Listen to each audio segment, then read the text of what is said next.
Bem-vindo, assistentes e espectadores do canal Podcast Estilo Pará. Hoje temos uma grata satisfação de entrevistar Arnaldo Rosa.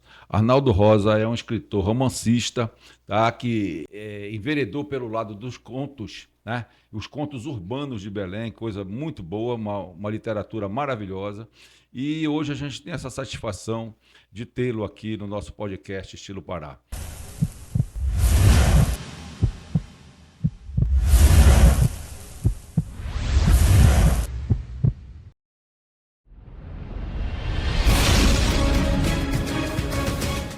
Muito obrigado por ter comparecido, Arnaldo, mas eu deixo a você, assim, a condição de você se apresentar. Eu que agradeço o convite, uma honra estar aqui no podcast. E, resumidamente, eu já lanço alguns livros, um romance, e justamente este ano, 2025, eu enveredei por lançamento de tema assombroso, né? Assombroso. Porque a cidade das Mangueiras é conhecida também como a cidade das assombrações. Muito rica, né? Muito rica. Então, os nossos casarões, nossos pontos turísticos, todos falam, né? E aqui e ali alguém fala uma história da Matita Pereira, do lobisomem, não só aqui na cidade, mas nas suas 139 ilhas, nos seus 70 e poucos bairros. E eu resolvi escrever para lançar na Panamazônica do Livro, que vai ocorrer dia 16 a 22 de agosto deste ano, o Belém Mistérios Assombrosos, né? Que é um livro que ele contém 20 contos, Olha só. 300 E, e e a poucas imagem folhas. dele aqui é muito legal, porque está aqui o Palacete Bolônia, né? A Matinta Matita Pereira, Pereira, né? e só nós sabemos a história riquíssima que é esse palacete. A história do Exatamente. palacete. E aqui no livro a gente vai ter oportunidade. Esses livros aqui você vai estar lançando ele agora na Lançando. Feira E, Panamazônica do e o Livro. Segredo de Lolita também, Também né? maravilhoso. Já li alguns capítulos, tá? E posso dizer de antemão que são histórias interessantes que nos prendem à leitura. Quer dizer, você está fazendo aquela leitura ali e você vai sendo consumido, não tem vontade de devorar o livro logo na mesma hora. Obrigado, Entendeu? obrigado. Muito interessante, gostei muito. Entendeu? Agora, assim, esse estilo que você fez também é um estilo assim, bem parecido com o do Valci Monteiro, né? Não, é o seguinte, não é só o Valci Monteiro que escreveu acerca desse tema. Vários escritores, autores paraenses, já até antes dele mesmo, durante a vida dele, e a posteriori continuam escrevendo tema de assombração, né? Cada qual no na sua peculiaridade, fala da sua Matinta Pereira, das outras lendas urbanas, É. né? Então, eu também não podia ficar de fora, né? Porque eu sou, além de escritor, sou livreiro. E eu participo todo ano na Panamazônica do Livro, e eu já tenho uma clientela, já tenho, entre aspas, uns fãs que vão lá e me cobram, né? O que tal? O que tu lançasse este ano? Aí eu já me falavam, por que tu não escreve alguma coisa assim, nesse tema que o Parense gosta, né? Da assombração. Aí foi que eu escrevi o Belém Mistérios Assombrosos e, e no meio desses capítulos, são 20 capítulos, surgiu o Segredo de Lolita, que a minha irmã, ao fazer uma leitura, né? Disse, Arnaldo, isso aqui dá para fazer um livro É bem uma só abordagem maior, né? específico do É. Segredo. Aí surgiu isso aí. E eu vou lançar lá, mas, aliás, não vou lançar, eu vou oferecer, disponibilizar, vender os livros lá. Mas o lançamento mesmo ocorrerá dia 30 de agosto, no final de agosto, uma semana após a Panamazônica do Livro, lá no Parque Soledade, que é o antigo cemitério Isso que Soledade, é né? uma coisa interessante. Eu já fiquei sabendo desse evento, né? O Ricardo nos passou mais ou menos como é que vai ser o evento, uma coisa super interessante, porque é pioneira. A nível de Brasil é pioneira. Você lançar um livro, tá? Dentro de um cemitério, e por sinal, eu tenho uma ligação muito grande com esse cemitério porque eu nasci ali. Eu nasci na Conselheira entre o Dr. Moraes e Azevedo. Bem na frente, brinquei muito dentro desse cemitério, tenho alguns causos meus É. que depois a gente vai coisa. Mas assim, um lançamento inovador, que eu estou sabendo que vai ter um desfile de modas lá, Aí isso eu né? posso até explicar Isso, melhor, assim, no melhor. sentido que garantindo ao público que hoje ele está com as portas abertas, disponível para todas as pessoas que gostam do Refestelo aos domingos, né, que é dia de semana, ir lá, que é um parque, né? Então, isso aí, ele, por sinal, ficou um espetáculo. Mais um ponto Muito bem turístico de tratado. Belém, né? Um ponto turístico. E esse nosso amigo, o Ricardo Salim, ele resolveu montar um desfile lá, porque no mundo teve, na Itália, ele lendo alguma coisa, e no Brasil não teve uma situação dessa, inédita. É inédita. Aí ele me convidou para entrar como um colaborador lá, né? Porque todos precisam de colaborador e patrocinadores. Aí eu disse assim, Ricardo, eu estou escrevendo um livro que a metade dele corre dentro do cemitério. Por que tu não agrega isso aí e eu posso fazer o lançamento lá, faço até uma distribuição gratuita, né? E justamente aí, se der certo, né, vai ser o maior sucesso. E ele acabou colocando na lei CMA, foi aprovada, né? E independente de qualquer coisa, vai ser lançado, porque já está todo estruturado nesse 30 de agosto. Certo. A Panamazônica é 16 a 22, vai Nossa. ser vendido lá, aí no hangar, né? E uma semana depois, o lançamento lá no Parque Soledade. Todos os espectadores aqui do seu canal estão convidados, né? Inclusive vai ter alguma distribuição gratuita, não vai ser para todo mundo, que vai muita gente já procura aí ter falado que é uma coisa inédita, né? Porque simplesmente o povo passava por ali olhando mais um cemitério dentro de Belém. Hoje o povo belenense, o parense, passa por ali, já vê um parque de diversão, né? Que leva pessoas de todas as idades, crianças, né? E sucesso. E vai ser mais sucesso ainda com o lançamento do Segredo de Lolita lá. Eu soube pelo Ricardo que, inclusive, os desfiles vão ser feitos com modelos e a vestimenta da época. A época que a gente se refere é a Belle Époque. Belle Époque. Né, que foi o momento que fluiu tudo em Belém, que a cidade se embelezou, com o intendente Antônio Lemos, o prefeito que fez plantou as árvores, as mangueiras todas em Belém, trouxe muita coisa assim, da arquitetura europeia, né? Entendeu? Então foi a época que Belém se mostrou mesmo como uma cidade, uma metrópole. Isso. Então ele já me falou sobre isso, que vai ser um desfile de modas com características da época da Belle Époque, entendeu? Muito interessante, muito inovador, e eu tenho certeza que isso aí vai ser um sucesso. Tá? Vai se abrir a porta para que outros eventos, não só aqui no Pará, mas de outros estados. Nunca houve, né? Nunca houve. Além disso, o lançamento de um livro que segue o segmento assombroso, né? Dentro de um cemitério, né? Específico sobre isso aí. E com essa coisa do desfile, que o Parense também gosta da coisa de concurso de Miss, né? Desfile de moda, modelos, né? E com essa roupagem toda da Belle Époque, né? Então, e entrada gratuita. Gratuita, Isso que vai ser interessante. Vai ter uma boa produção e os espectadores estão todos convidados a comparecer e vai dar tudo certo. E aí, mas vamos tocar aqui alguns assuntos aqui com relação à questão, esse sumário que está feito aqui nesse Mistérios Assombrosos de Belém, né? Tem histórias maravilhosas. A gente sabe, por exemplo, a história do Palacete Bolonha é uma história riquíssima, entendeu? E que várias pessoas já se reportaram essa história toda, mas o povo paraense ele não sabe de como foi feita essa história. E tem alguns contos aqui seus que têm vinculação com o Palacete Bolonha. Exatamente. A Matinta Pereira, a Matinta Pereira, ela surge ali no térreo, né, nos porões do Palacete Bolonha. Por quê? Porque independente de qualquer versão de Matinta Pereira, vai saber qual é a verdadeira, né? Porque isso é uma lenda. É uma lenda. Então a inspiração nos permitiu utilizar a construção, a história do Palacete Bolonha, porque ela é peculiar, né?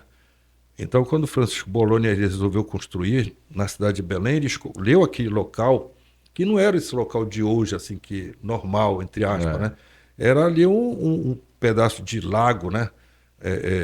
Um terreno baldio, Baldio, em que escravos, malfeitores eram até jogados ali. É. Como também mais à frente, no primeiro cemitério de Belém, que era localizado na ponta da Praça da República, em frente ao Manuel Pinto da Silva, que dava continuidade lá para o Soledade. Sim. Por isso que tem esse problema lá do Manuel Pinto da Silva, que muita gente se matou ali, né? Então, porque ele foi construído em cima do cemitério, né? Que era no cemitério público. Aí depois criaram lá o cemitério da Soledade. Mas o Bolonha, ele não estava nem aí para isso. Ele resolveu construir, e nessa construção eles encontraram pedaços de braço de corpos humanos e jogaram fora assim, misturaram com massa e construíram, né? Então, não existe em Belém, entre todos os prédios assombrosos, o mais assombroso que o Palacete Bolonha. Não ganha. É verdade. Né? Não ganha o Palacete Bolonha. Aí o que acontece? A Minha Matinta Pereira, ela era uma mulher sensitiva que, ao se aproximar daquele local, ela sente os espíritos, entre aspas, negativos, que tentam tomar conta dela, se apoderar. E ela se nega, ela não aceita. Mas por uma traição do marido, que joga ela lá para ela morrer, porque ela ficava apavorada, quase assim, tendo uma cardiopatia, né? Ela, com raiva dele, tentando se vingar, uma mulher frágil, que na época a mulher naquela época não tinha nenhum direito, né, de procurar seu direito, que não existia, né? Ela se aceita se submeter ao mal, mal, e vira Matinta Pereira, entendeu? E ela, com isso, ela se vinga, adquire poderes, porque é uma, de certa forma, a nossa Matinta Pereira é uma deusa amazônida, né? Isso. Então, ela é o quê? Feiticeira deusa, é um mito. Então, com esses poderes, ela vai ao encalço do seu algoz, que é o seu ex-marido, e mata ele, entendeu? Mata, e dali em diante, né, fica conhecido, na minha criatividade, na minha versão, a história da Matinta Pereira, com as características de ser uma mulher idosa, vestindo preto, assoviando, tomando cafezinho, né, e assombrando aí quando dá. Assim, você tem a história, a lenda que foi colocada, você faz uma derivação dela do seu imaginário, Isso, não é verdade? exatamente. Pois essa história de Lolita aqui, né, o segredo de Lolita, eu me lembro, eu ainda era criança, eu vivia ali, morei ali na Conselheiro, em frente ao cemitério, nasci ali até 10 anos de idade. E eu brinquei muito naquele cemitério lá e tudo. E a mamãe tinha uma amiga que ela ia à noite para casa e ela começava a contar uns contos aí. E ela contou a história da mulher do táxi. Entendeu? Que é a Josefina. A Josefina. Então, e que ela sempre, toda segunda-feira, ela estava ali na frente do cemitério, ela pegava toda de branco, ela pegava um táxi e ela se dirigia a um local e o motorista ficava na expectativa de receber a corrida, motorista de táxi. Aqui ela vinha para cá, para dentro do Jurunas, e descia do carro, entrava numa casa e o motorista esperando. Aí o motorista, cansado de esperar, bateu na porta e tudo, e quem atendeu foi a mãe dela. E a mãe dela, ao atender, ele disse, olha, parou uma moça aqui. Não, aqui mora sozinha, né? Não, mas não. Ela desceu aqui, ela entrou, abriu a porta, eu vi ela entrar e tudo e tal. Aí ele disse, não, eu moro sozinha, eu não tem ninguém aqui, a única pessoa que tem aqui sou eu e tudo, não veio ninguém aqui, né? Aí o rapaz, o motorista, olha para a parede e lá está o retrato dela. E ele diz, não, era aquela moça ali, essa moça que desceu aqui, foi essa que eu trouxe para cá. Sim, meu amigo, essa minha filha já morreu há mais de 5 anos e tudo. Aí o cara tomou um susto danado. A mesma história você conta aqui? Não é a mesma história. Não. Ela faz referência, ela conta uma informação dessa história aí da Josefina, aí no livro aqui, né? Inclusive, ela é como se fosse uma visagem também, se pode chamar Josefina assim, sim, né? Que também pega táxi, né? Que também pega táxi. Só que ela surgiu depois da Josefina. Sim, tá. 70 anos depois, né? E quando ela pega um táxi, também ela, entre aspas, dá um calote no motorista de táxi, a Lolita. A Lolita. E o motorista que dirige para Para Bragança, não é isso? lá em Bragança. Ele também dirigiu para, aliás, não é 70 anos, é uns 30 anos depois. É. Ele dirigiu para a Josefina, eu Também. coloco. Foi o mesmo motorista. Olha a coincidência. Ela pega. Aí ela disse assim: calma, que eu vou lhe pagar. Eu não sou a Josefina que lhe deu calote, eu vou lhe pagar. Aí ele vai, lembra da Josefina, né? Quando segue mais na frente, ela não tem como pagar, que ela, entre aspas, desaparece, né? Ela entrega a aliança lá de noivado para o motorista como pagamento para dizer que ela cumpriu a palavra dela e desaparece, né? E o motorista tenta fugir do cemitério lá em Bragança, querendo voltar para Belém, não consegue. Aí ele puxa do bolso dele, isso é uma referência a Josefina, a foto da Josefina que virou, hoje, ela é padroeira dos motoristas de táxi. Ah, sim, Entendeu? legal, legal. Ela é santinha dos motoristas. Eles cultuam. Se você for no cemitério Santa Isabel, tem aqui e ali encontra o motorista de táxi. E ele, como tal, ele cultuava também, né? Aí disse: "Ô, minha, minha deusa, alguma coisa assim, né? Me ajude a encontrar o caminho de casa. Se eu conseguir sair, que vira um labirinto o cemitério. Se eu conseguir, eu vou meia-noite, lá no cemitério Santa Isabel, o motorista fala em oração a foto.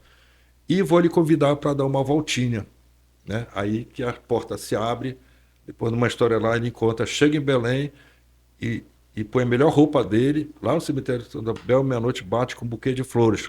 O carro de polícia chega, diz: cidadão, o que está fazendo aí? Ele disse: eu vim aqui pegar uma passageira. Aí quando eles olham assim, aí surge a perna passando pelo portão da Josefina. Aí eles saem disparada, né? Aí termina esse capítulo aí daqui da Lolita, né? Certo. Quer dizer, eu faço uma referência a Josefina. Porque se ela é uma aparição, uma alma, um espírito, a Lolita é também, Também. né? Só que a Lolita surge 30 anos depois, né?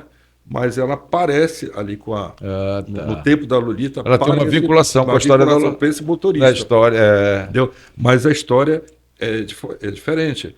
Ela foi estuprada, ela foi assassinada, a Josefina não foi, né? Ela tinha um segredo lá em Bragança sobre isso que eu não podia revelar para ninguém. Como ela tem uma união estável com um cearense aqui em Belém, ela não permitia que ele fosse lá. E quando ele vai, aí ele descobre o segredo dela, o segredo de Lolita, e morre, né? E morre porque ele descobriu que ele está convivendo com uma visagem, né? Um fantasma. Que em cardiopata, se eu ver um anjo na minha frente, eu caio duro lá. Imagina um fantasma, né? Aí ele cai duro e morre, entendeu? Mas eu não vou contar uma história porque você tem que ler Não, o livro. Mas como falou alguma coisa, é interessante. E eu a vejo imaginação aqui, segue, aqui no né? sumário, aqui, olha, tem a Matinta Pereira, tem o Segredo de Lolita, que é a história que esse capítulo muito breve se transformou no livro, no né? livro, foi. Os Filhos de Norato, a Porca Fantasma, o Fantasma do Roseiral, Fonte Milagrosa, o Carcereiro Sedento, o Boto Cor-de-Rosa, que é uma história que é uma lenda. Mas aí numa outra versão, Já outra versão que de tu faz. Arnaldo Rosa. Minha. É isso. Se puxar na internet, não encontra, lugar nenhum não encontra essa, porque é a minha versão, a minha criatividade. Está aí. Quer dizer, tu pega a essência do conto Isso. e desenvolve dentro dos personagens que tu cria, essas coisas Isso, todas. Entendeu? O Braço Torturado, A Vingança do Sheng, A Gata Preta. O Cálice do Amor, A Mãe Fantasma, O Lobisomem, A Penitenciária de Lin, O Poder do Amor, Cheque Papai, Caixinha Milagrosa, A Terceira Porta, que essa aí, A Terceira Porta, tem um detalhe que foi a tua Foi inspiração o lançamento inicial. do meu primeiro livro, Isso. que veio de uma coisa também misteriosa, né? Uhum. Esse livro ele que me lançou como escritor, que eu não pretendia me enveredar por isso aí, porque minha atividade é outra, sou advogado, enfim. Mas acabou que, de uma certa forma, como ele surgiu de forma misteriosa, eu entrei para esse segmento de escritor, né, através dele. E como ele fala em toque, né, em manias, aí surgiu uma mania em mim de escrever livros. E todo ano, depois dele, surgiu 1, 2, 3, conclusão. De lá para cá, depois dele, já escrevi uns 16 a 17 livros, estão prontos, mas publicados com esses aqui, ficam 8. 8 né? livros, 8 né? livros, quer dizer, 1 ou 2 anos. Né? E chegou ao conhecimento lá do nosso presidente Rui do Carmo, né, da Academia Belenense de Letras, quando ele fundou a academia e nos deu a honra de nos convidar para integrar a academia. Né, Hoje tu já é Belenense membro da da Academia de... academia, né, por causa de gostou e tal, enfim. Certo. Então a gente está ali agora tremulando a bandeira da cultura, né? A cultura, a nossa cultura que é rica, né? Muito Belíssima. rica, Não maravilhosa. somente na leitura, mas no canto, na dança, tudo. Belém, a cópia que eles vão se Se impressionar, esbaldar, vão. se esbaldar quando chegar aqui, Riqueza conhecer a de... culinária. Isso é muita coisa. muita... Por isso que o paraense ele tem orgulho de ser paraense. É verdade. Você, nos 27 estados, você não vê nenhum um brasileiro andando com a bandeira do estado do seu estado. A gente não vê. Mas aqui e ali a gente vê um paraense né, vestindo a nossa bandeira, né? A nossa camisa com a camisa com a nossa bandeira, né? Porque é isso que resume. Parece ter orgulho de ser paraense. Né? Eu vejo assim, só assim, mudando um pouquinho só da visão, assim, mas eu acho o estado do Pará um estado completo. Um estado completo em todos os sentidos. O Pará, ele é bem provido de minério, mar territorial, rios, igarapés, entendeu?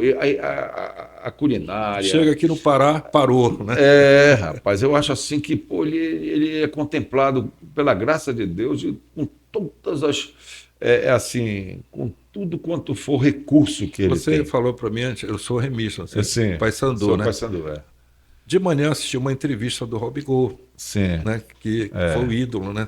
O Robigol, na época, para salvo engano, ele jogava na Bahia. Na Bahia. Teve que vir para Belém, não quis vir. Não queria vir. Ele criou uma história que perdeu o avião, o cara colocou ele num outro avião, ele chegou no Maranhão chorando porque não queria vir para Belém. Exatamente. Mas quando ele chegou em Belém, o cara se apaixonou, né? Entrou até na política. Né? E assim foram vários. O Robigol, eu conheço o Robigol, né? Eu conheço o Robigol. E já ouvi dele essa história mesmo. Ele me contou, ele disse, poxa, eu não queria vir de jeito, rapaz, eu rejeitava, entendeu? Quando eu entrei no avião, comecei a chorar, porque ele gostava do Bahia lá. Ele jogou em vários times lá do Nordeste, lá no ABC de Natal, no Náutico, vários outros times. Mas eu não queria vir para Belém e tal, não sei o quê. Hoje, o Robigol, quando ele vai embora, porque ele vai, às vezes, faz as viagens dele aí para fora, ele fica ansioso para voltar para Belém. Ele não mora mais em outro lugar. Ele pode ter casa lá na Paraíba e tudo, mas o local dele é aqui. Aqui ele foi deputado aqui. E também é o seguinte, ele montou um ciclo de amizade. Por exemplo, onde eu jogo futebol, minha pelada, lá na Assembleia Paraense, ele tem um time, porra, ele joga muito lá e tudo, ele tem um ciclo de amizade. E assim foram várias pessoas que vieram de fora. Já jogo na sua idade, no seu segmento lá. Que na hora, olha, eu já fui diretor de futebol do Paysandu e uma das grandes dificuldades que a gente tinha é quando você já acertava com o jogador, contratava o jogador para ele vir para cá. Quando ele chegava em casa, ele dizia assim, falava para a mulher dele, amor, a gente vai para Belém. E tudo. E a mulher dele disse, poxa, mas a gente vai se meter em Belém, meu filho, em Belém, o que é que Belém tem? Não tem nada. Pô, tem um pessoal aqui de Recife, tem um pessoal aqui de Natal, tem um pessoal aqui de Maceió, que tem praias lindas. Pô, aí cancela. Era a mulher dava coisa, entendeu? Agora, muitos deles, quando vêm para cá, eles convivem com a nossa culinária, convivem com nossos rios. Belém é uma coisa mais linda, aí eu tenho um jet ski, eu ando por aí, é a coisa mais linda desses furos que tem. Entendeu? Alter do Chão, né? Considerado, Alter do Chão, uma das sabe? praias mais lindas do mundo, né? Isso, então a pessoa se ambienta em Belém e não quer mais sair daqui. A grande verdade é essa. É uma cidade. Alter do Chão, Pará, né? Agora em Belém Pará. Nós temos nossas 39 ilhas, né? Muito. Todas habitadas com uma diferente da outra, melhor, né? Temos uma ilha que tem um rio que faz onda. Que é mosqueiro. Mosqueiro. A onda ela é de água salgada. É verdade. Mas olha né, o fenômeno. Nós temos o fenômeno da pororoca também, que essa aí faz aquela derrubada toda.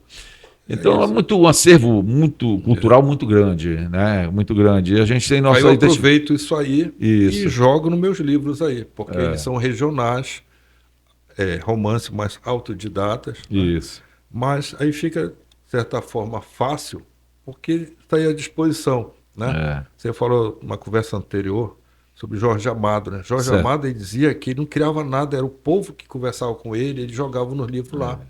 Aí olha só, o grande Jorge Amado, né? É impressionante, porque você lê um livro do Jorge Amado, ele te situa no ambiente dele. Entendeu? A pessoa, digamos aí, nunca foi na Bahia, mas ele sente, ele sabe como é que é a Bahia pela descrição que ele faz, pela abordagem no livro da escrita dele. Ele te coloca no ambiente mesmo, que estivesse convivendo ali com todos os detalhes, sabe? É muito interessante. Jorge Amado é um grande escritor e a obra dele é uma obra assim fantástica, para mim é fantástica. É aquele escritor que consegue traduzir uma realidade, às vezes que tu nem sabes, tu nem nunca foste numa cidade nem nada e tal, e ele te coloca lá dentro, né? Muito bom. É o gênio, né? É um gênio. São os gênios que nós temos, né? Assim, escritor exponencial também, que eu já li quase toda a literatura dele. Você já ouviu falar no Vitor Hugo? Sim. Vitor Hugo, ele é um romancista espírita, muito interessante. Aquele cara, ele tem tanta riqueza nos vocábulos dele, que, por exemplo, quando tu abre uma folha daqui, numa folha dessa tu vai encontrar 10 vocábulos que tu nunca viste na tua vida. Vai te ver o quanto ele é rico, entendeu? Nessa coisa. Tu tem que andar com dicionário para estar, às vezes, não perder a sequência da leitura. Ele é muito coisa. Então, eu já li um bocado de livro dele, do Calvário ao Infinito, a Dor Suprema. Agora ver também os paraenses, tem muita coisa boa. Paraense, não, aqui tem, aqui lógico. Vários, aqui, eu não vou citar aqui meus concorrentes, não, mas tem muito escritor, muito escritor bom aqui. Independente do tema, que eles arrebentam mesmo. Que pena, tão somente, que para eles não tem assim um crédito, uma referência, um investimento dos nossos governantes. Né? Tem muita promessa não atendida, né? A Panamazônica, ela dá um crédito livre, R$200 para os professores. Mas olha, está defasado. Começou isso em 2013, lá no governo Jatênio, né? E de lá para cá, professores lutam para aumentar, não aumenta. Né? Então, se houvesse, pelo menos nesse momento único da Panamazônica, que é um patrimônio cultural do Brasil agora, imaterial, ela já ajudaria. Porque tem um stand lá dos escritores paraenses que tem mais de 500 escritores, né? Então, muitas pessoas pegam esse crédito e vão gastar lá, mas gastariam melhor se fosse um valor compatível, compatível. 400, com a realidade dos 400, que nem dá para pagar, né? Isso. Então, devia ter para os nossos governantes comprar para as escolas paraenses, né? Fomentar a leitura, né? O escritor paraense. Isso, entendeu? O escritor para prestigiar também. Pagar, você falou, Jorge Amado se compra, né? E coisas pagam Augusto Cury e tantos outros, ótimo, mas também... Mas tem que ter nesse nosso nível, valorizar os nossos também, escritores. Né? Então, liberava aí para um quantitativo. Esse ano, vamos ver quantos são? São 300. Este ano vai ser 100, ano que vem vai ser mais 100, né? Aí ficava comprando, distribuindo nas escolas, né? Distribuindo nas bibliotecas. Isso não tem. Infelizmente, há os editais, que é uma dificuldade muito grande da pessoa conseguir ser aprovado com seu livro. E um livro desse, para ser publicado, ele é caríssimo, porque você tem que publicar, para ser barato, no mínimo 1.000 livros, que saem entre 10, 15, 20 mil reais.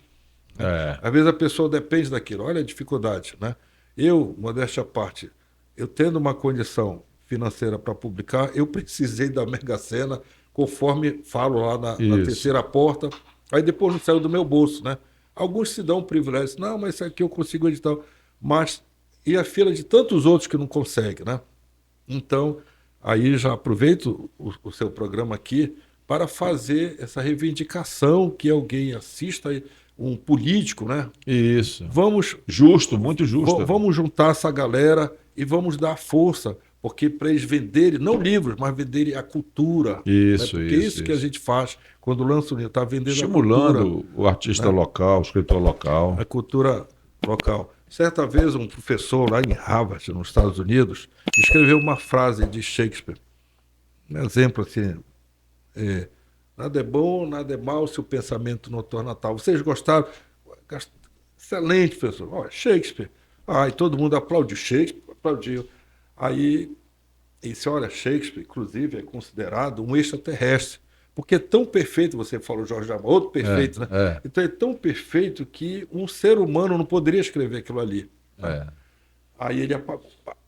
Quando ele acabou de apagar a lousa lá, isso assim, virou assim. Na verdade, extraterrestres são todos vocês, são gênios que estão aqui, cujas histórias maravilhosas, talentos estão dentro de cada um. Se cada um externar esse talento de alguma forma, você vai ver um Shakespeare caminhando nas ruas. Né? Então, esse Shakespeare habita o Moro aqui no Pará, né? Com essa diversidade de cultura que nós temos.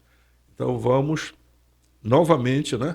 Olhar com uns bons olhos e comprar mais livros paraenses.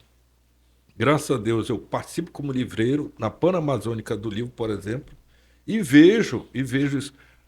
Várias pessoas fãs da leitura, que nós temos aqui em Belém, graças a cultura da leitura, o paraense, o belenense gosta de ler. Você acha que o paraense gosta de ler? Tanto é que a internet, que veio aí, entre aspas, para quebrar, né, a leitura do físico do livro, mas há muitos que chegam lá e cheiram o livro, porque o livro tem cheiro.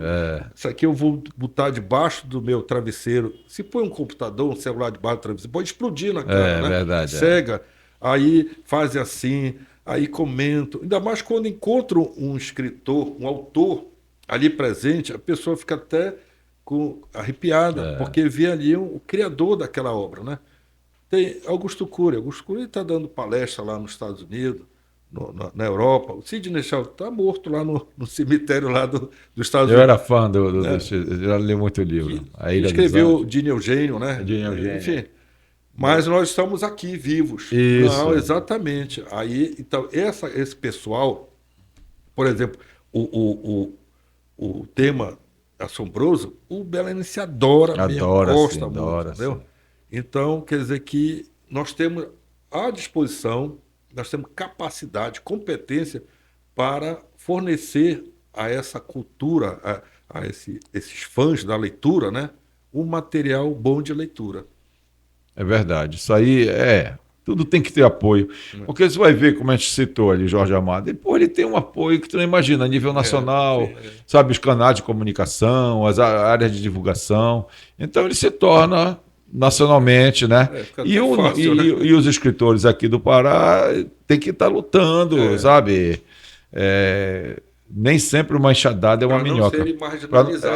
Para não ficar no obscurantismo, entendeu? É isso aí, essa luta tem que ter sim. Mas olha só, Arnaldo, para nós uma satisfação muito grande nós termos você aqui, entrevistar, conhecer um pouco da sua obra. Não vão faltar oportunidade de você vir outras vezes aqui.